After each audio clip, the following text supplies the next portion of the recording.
ಕಾಂಗ್ರೆಸ್ನಲ್ಲಿ ಅಂತಿಮ ಘಟ್ಟ ತಲುಪ್ತಾ ಕಾಂಗ್ರೆಸ್ ಪವರ್ ವಾರ್.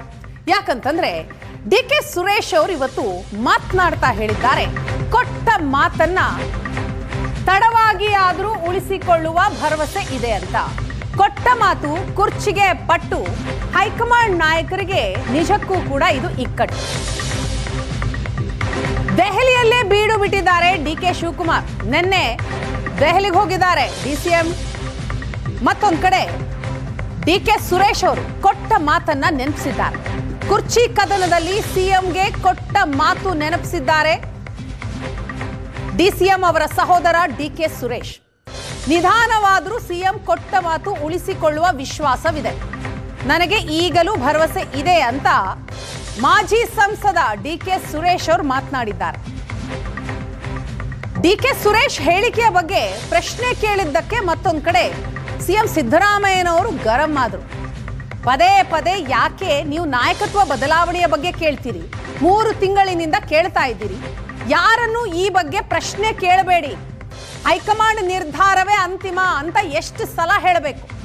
ಹೈಕಮಾಂಡ್ ಹೇಳಿದ್ರೆ ನಾನೂ ಕೇಳಬೇಕು, ಅವರೂ ಕೇಳಬೇಕು. ಅವರ ದುಡ್ಡಲ್ಲಿ ಶಾಸಕರು ವಿದೇಶಕ್ಕೆ ಹೋದ್ರೆ ತಪ್ಪೇನು ಅಂತಲೂ ಕೂಡ ರಿಯಾಕ್ಟ್ ಮಾಡಿದ್ದಾರೆ ಸಿಎಂ ಸಿದ್ದರಾಮಯ್ಯನವರು.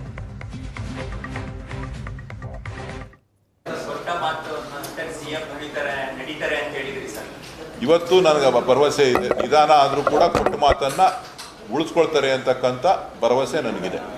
ನೋಡ್ರಿ, ನಾವು ಯಾವತ್ತೂ ಕೂಡ ನಮ್ಮ ಪಕ್ಷ ಡೆಲ್ಲಿಗೆ ಹೋದರೆ ನಮ್ಮ ಹೈಕಮಾಂಡ್ ನಮ್ಮ ಅವಕಾಶ ಸಿಗ್ದಾಗೆಲ್ಲ ಭೇಟಿ ಮಾಡ್ತಾನೆ ಇರ್ತೀವಿ. ಕೆಲವು ವಿಚಾರಗಳನ್ನು ಚರ್ಚೆ ಮಾಡ್ತಾನೆ. ಅದು ಒಂದು ಸಂಬಂಧ ಬಾಂಧವ್ಯಕ್ಕೋಸ್ಕರ ನಾವು ಪ್ರತಿ ಸಂದರ್ಭದಲ್ಲೂ ಭೇಟಿ ಮಾಡುವಂಥದ್ದು. ಪಕ್ಷದ ವಿಚಾರ ಇರ್ತದೆ, ಕ್ಷೇತ್ರದ ವಿಚಾರ ಇರ್ತದೆ, ಬೇರೆ ಬೇರೆ ವಿಚಾರಗಳಿರ್ತದೆ. ಹಾಗಾಗಿ ಅದಕ್ಕೆ ಅರ್ಥ ಇಲ್ಲ. ಕೆಲವರು ಬೇರೆ ಟೈಮ್ ಕೆಲಸಕ್ಕೋಸ್ಕರ ಮಾತ್ರ ಹೋಗ್ತಾರೆ, ಪರ್ಟಿಕ್ಯುಲರ್ ಆಗಿ ಇಂಥದ್ದೇ ಗುರಿ ಉದ್ದೇಶಗಳನ್ನು ಇಟ್ಕೊಂಡು ಹೋಗ್ತಾರೆ. ಶಿವಕುಮಾರ್ ಅವರು ಆ ಕ್ಯಾರೆಕ್ಟರಲ್ಲಿ ಇಲ್ಲ. ಹೈಕಮಾಂಡ್ ಅವ್ರಿಗೆ ಗೊತ್ತು, ಅವ್ರು ತೀರ್ಮಾನ ಮಾಡ್ತಾರೆ. ಅವ್ರ ತೀರ್ಮಾನ ಏನು ಮಾಡ್ತಾರೆ ಅದ್ರ ಜೊತೆ ನಡ್ಕೊಳ್ಳೋದು. ನಾನು ಎಷ್ಟು ಸಾರಿ ಹೇಳೋದು ನಾನು ನಿಮಗೆ,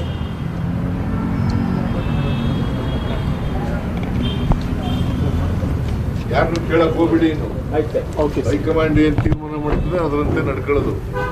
ನಾನು ನಡ್ಕೋಬೇಕು, ಡಿ.ಕೆ. ಶಿವಕುಮಾರ್ ನಡ್ಕೋಬೇಕು. ಹೈಕಮಾಂಡಿಗೆ ಬಿಟ್ಟದ ವಿಚಾರ. ಅದು ಬಿಟ್ಟು ನೀವು ಪದೇ ಪದೇ ಪದೇ ಪದೇ ಹಾಕೊಂಡು ಇದನ್ನೇ ಕೇಳೋದು. ಬೇರೆ ಏನು ಕೇಳೋದಿಗೆ ಇಲ್ವಾ? ಇವತ್ತು ಮಾತಾಡಿದ್ರು ಸರ್, ಅದು ಅವ್ರು ಮಾಡ್ಬಿಟ್ರೆ ಕೇಳಿ, ಯಾರು ಮಾತಾಡ್ತಾರೋ ಅವ್ರನ್ನ ಕೇಳಿ.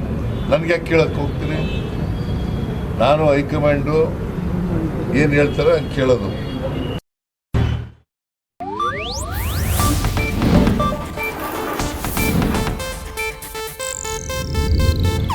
ಇದು ಏಷ್ಯಾನೆಟ್ ನ್ಯೂಸ್ ನೆಟ್ವರ್ಕ್ ಪ್ರಸ್ತುತಿ.